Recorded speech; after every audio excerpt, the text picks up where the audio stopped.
सो दोस्तों welcome to money stocks. तो इस वीडियो के अंदर हम लोग बात करने वाले हैं मल्टीपल स्टॉक्स के बारे में। तो चलिए सबसे पहले हम लोग डिस्कस करेंगे इन्फोसिस के बारे में। तो जहां में इन्फोसिस के अंदर कहीं ना कहीं 1% की तेजी हमें निकल के आ चुकी है एंड ऑलमोस्ट 1900 रुपए के आसपास हमें क्लोजिंग नजर आ चुकी है। तो इन्फोसिस को लेके आज के दिन एक बड़े अपडेट्स हमें निकल के आए हैं, जिन अपडेट्स की वजह से हम लोग समझ सकते हैं, हम लोग प्रिडिक्ट कर सकते हैं कि आने वाले सालों में कितना ज़्यादा कंपनी को फायदा मिल सकता है और कितना ज़्यादा कंपनी को बेनिफिट हो सकता है। तो वो अपडेट्स क्या है उसके बारे में भी बात करेंगे। उसके साथ साथ कुछ ब्रोकरेज फर्म के द्वारा टारगेट दिए हैं, तो उस चीज़ को लेके भी हम लोग बात करेंगे।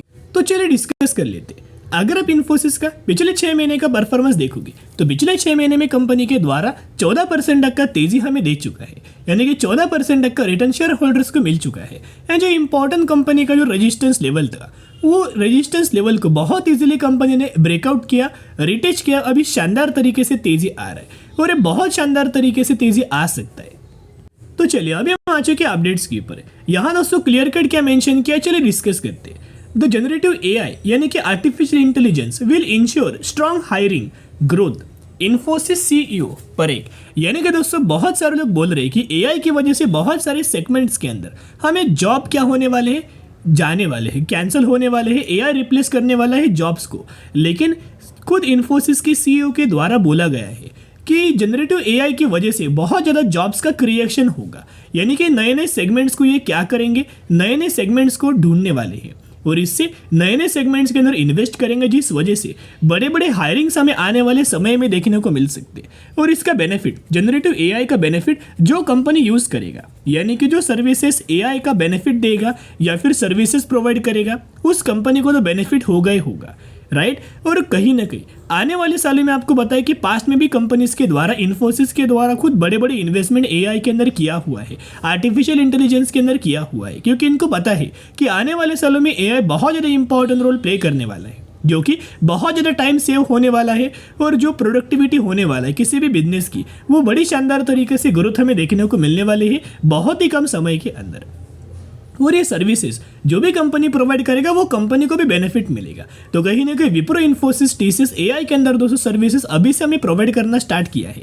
बड़े बड़े कंपनीज के साथ में पार्टनरशिप किया हुआ है और ये बड़े बड़े कंपनीज के साथ और ज़्यादा आने वाले समय के अंदर भी हमें पार्टनरशिप किया जा सकता। और जो बहुत सारे लोगों को डर था ले ऑफ का, उसके ऊपर भी इनके द्वारा स्टेटमेंट किया गया है कि इन्फोसिस सी acquisition CEO Salil Parekh says no layoff due to AI focus, यानी कि आर्टिफिशियल इंटेलिजेंस के अंदर जो फोकस किया जा रहा है, इस वजह से कोई भी ले ऑफ हमें देखने को नहीं मिलेगा, बल्कि और ज़्यादा जॉब्स का क्रिएशन होगा। यानी कि इनको पता है कि आने वाले साल में बड़े बड़े काम इनको मिलने वाले हैं, बड़े बड़े बहुत सारे प्रोजेक्ट्स इनको मिलने वाले हैं, जिस वजह से उतना ज़्यादा बड़े बड़े प्रोजेक्ट्स को, बड़े बड़े काम को पूरा करने के लिए और ज़्यादा मैन पावर लगने वाला है। तो जिस हिसाब से कंपनी को भी इसका बेनिफिट नज़र आएगा और जो नए नए जॉब क्रिएशन होंगे उसका भी बेनिफिट लोगों को देखने को मिलेगा। तो बेसिकली जो भी लोग इन्फोसिस के अंदर निवेश करेंगे लंबे समय के अंदर, उनको भी इसका बेनिफिट जरूर हमें देखने को मिलेगा।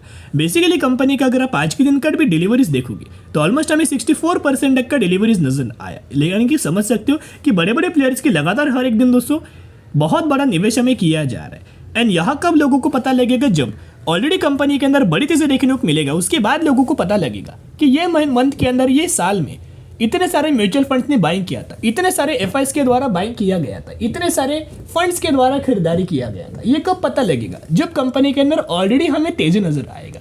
लेकिन अगर दोस्तों तेजी आने से पहले अगर हमें ये पता चलता है तो कितना ज़्यादा अच्छी बात होगा। एंड रिसेंटली हर एक दिन का जो डिलीवरीज है वो मोर देन 60% है। तो हम लोग प्रेडिक्ट कर सकते हैं कि बड़े बड़े फंड हाउसेस के द्वारा लगातार बाइंग किया जाए। अभी दोस्तों म्यूचुअल फंड्स का नाम हमने लिया ही है, तो चलिए डिस्कस कर लेते हैं। तो बेसिकली ये डेटा इन्फोसिस का मैं आपके साथ शेयर कर रहा हूँ, जहाँ हर एक मंथ का डेटा अगर आप कंपेयर करके चलेंगे तो सिर्फ एक मंथ के अंदर म्यूचुअल फंड ने सेलिंग किया था, जो कि फेब था। लेकिन मार्च, अप्रैल, मई, जून एंड जुलाई के अंदर अगर आप ऑब्जर्व करेंगे तो लगातार म्यूचुअल फंड्स के द्वारा हमें बाइंग किया जाए। उसके साथ साथ कुछ ब्रोकरेज फर्म के द्वारा टारगेट दिया है इन्फोसिस कंपनी को लेके, एंड टारगेट दिया है 2100 रुपए का। तो आप समझ सकते हैं बहुत अच्छा खासा टारगेट हमें इन्फोसिस कंपनी के लिए हमें दिया है।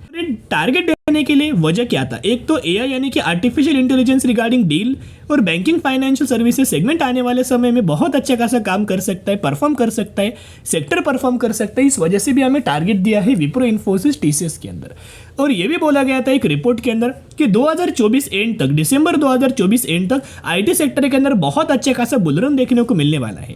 तो आप समझ सकते हो कि बड़ी तेजी, बड़ी शानदार तरीके से रैली हमें निकल के आ सकती, बड़े बड़े एनालिस्ट का हमें व्यू निकल के आ। तो चलिए, जितने सारे अपडेट्स थे वो हमने बात किया। अभी हम बात करेंगे टेक्निकल चार्ट पैटर्न्स के बारे में। तो बेसिकली इन्फोसिस का एक रेजिस्टेंस लेवल था, प्रीवियसली यही लेवल्स के ऊपर रेजिस्टेंस लेके कंपनी ने फॉल करना स्टार्ट किया था, लेकिन जैसे करंटली कंपनी ने ब्रेकआउट किया, रिटेस्ट किया, यही पॉइंट के आसपास हमने आपके साथ इन्फॉर्म भी किया था। एंड रिसेंटली हर दिन हम लोग आपके साथ इन्फॉर्म करते आ रहे हैं कि कंपनी ने ब्रेकआउट दिया, रिटेस्ट किया, जैसे ये लेवल्स कंपनी क्रॉस करेगा बहुत अच्छी खासी रैली नजर आएगा। तो ये पॉइंट बाइंग करने के लिए बहुत अच्छा खासा नजर आ रहा है। तो जरूर कंपनी के अंदर हर एक गिरावट के अंदर, हर एक डिप्स के अंदर बाय ऑन स्ट्रेटेजी अप्लाई जरूर करना। चलिए अभी हम बात करेंगे अगली कंपनी के बारे में जिसका नाम है IEX। तो IEX की अगर बात की जाए तो आज के दिन कंपनी के अंदर ऑलमोस्ट 4% तक का तेजी हमें नजर आया एंड 195 रुपीज के आसपास हमें क्लोजिंग नजर आ चुकी है।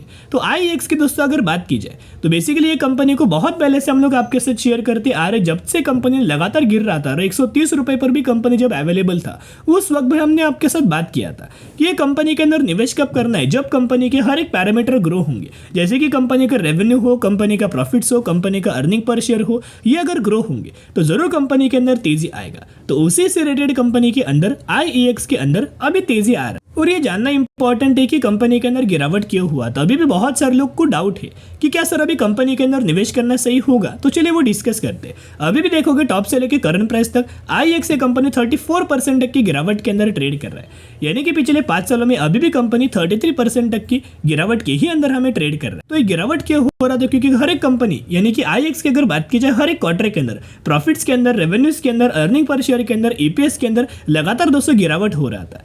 तो जिस वजह से अगर इस पैरामीटर्स के अंदर गिरावट होगा हर एक क्वार्टर के अंदर, तो जो मार्केट एक्सपेक्ट करेगा वो कंपनी बिल्कुल भी फुलफिल नहीं कर रहा था, डिसअपॉइंट कर रहा था। तो इसी वजह से मार्केट ने बोला दोस्तों रिएक्ट मार्केट हर एक क्वार्टर के अंदर कर रहा था। लेकिन अभी क्या है ना, अच्छा खासा कंपनी परफॉर्म करने लगा है और जहाँ कंपनी का सेल्स देखोगे तो सेल्स के अंदर भी लगातार ग्रोथ नजर आ रहा है, और जहाँ कंपनी का प्रॉफिट्स देखोगे तो प्रॉफिट्स के अंदर भी ईयर ईयर बेसिस के ऊपर, QoQ बेसिस के ऊपर हमें ग्रोथ नजर आ रही है। उसके साथ साथ कंपनी का अगर आप रिजर्व्स को ऑब्जर्व करके चलेंगे तो जो कंपनी का रिजर्व है 500 करोड़, 600 करोड़, 700 करोड़ एंड ऑलमोस्ट 850 करोड़। इसके साथ साथ अगर आप म्यूचुअल फंड्स का डेटा अगर आप ऑब्जर्व करके चलेंगे IEX का, आप देख सकते हो ये IEX कंपनी का ही म्यूचुअल फंड्स का डेटा मैं आपके साथ शेयर कर रहा हूं। जैसे कि 133 म्यूचुअल फंड्स की बाइंग एंड 15 म्यूचुअल फंड्स की सेलिंग हमें नजर आया। जब अभी भी अगर आप ऑब्जर्व करके चलेंगे तो म्यूचुअल फंड्स के द्वारा लगातार दोस्तों बाइंग किया जा रहा है। तो जरूर कंपनी के अंदर बाय ऑन स्ट्रेटेजी अप्लाई करना, ऐसा मौका आपको बार बार आने वाले फ्यूचर में देखने को नहीं मिलेगा। कंपनी बहुत अच्छे, फंडामेंटली कंपनी स्ट्रॉन्ग है, पैरामीटर्स कंपनी के लगातार ग्रो हो रहे एंड ब्रोकरेज फर्म के द्वारा 250 रुपीज तक का टारगेट दिया गया था 3 महीनों के अंदर। अगले 3 महीनों में कंपनी 250 रुपीज तक का टारगेट हमें अचीव कर सकता है, इस तरीके से ब्रोकरेज फर्म के द्वारा हमें व्यू दिया गया है। तो बाय ऑन स्ट्रेटेजी अप्लाई जरूर करना। अभी हम बात करने वाले हैं स्पोर्ट किंग इंडिया लिमिटेड के बारे में, जो कि ऑलमोस्ट 1480 रुपए के आसपास ट्रेड कर रहा है एंड 50% तक का रिटर्न शेयर होल्डर्स को बना के दिया है। रिसेंटली कंपनी ने एक बहुत बड़ा अनाउंसमेंट किया है एंड रेशियो है 1:10 रेशियो के अंदर स्प्लिट का अनाउंसमेंट किया है। तो अगर आपके पास इस कंपनी के 1 शेयर होंगे तो हर एक शेयर के बदले आपको कंपनी 10 शेयर देने वाली है। तो जरूर कंपनी के बारे में स्टडी एनालिसिस जरूर करें।